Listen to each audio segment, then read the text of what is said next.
The Hungarian parliament on Monday voted by a two-thirds majority to allow the government of Prime Minister Viktor Orbán to rule by decree without a set time limit. While the new legislation remains in place, no elections can be held and Orbán's government will be able to suspend the enforcement of certain laws. Plus, individuals who publicize what are viewed as untrue or distorted facts, and which could interfere with the protection of the public, or could alarm or agitate a large number of people, now face several years in jail. In the vote, 137 members of parliament were in favor, 53 against and 9 did not cast a ballot.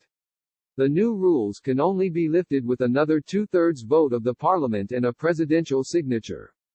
The legislation has elicited deep concern both among civil rights groups in Hungary and international institutions, with officials from the Council of Europe, United Nations and Organization for Security and Cooperation in Europe publicly expressing fears about the bill.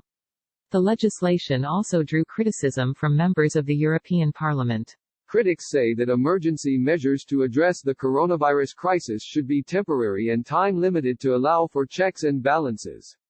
Hungary is currently facing Article 7 proceedings under the EU treaty, used when a country is considered at risk of breaching the bloc's core values.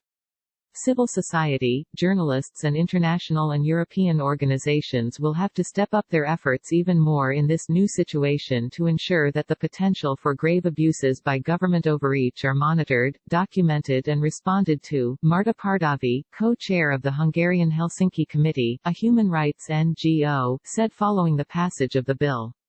It's now essential that the idea that executive power cannot be unlimited is reinforced by action, she said. The health crisis cannot be allowed to turn into a constitutional crisis.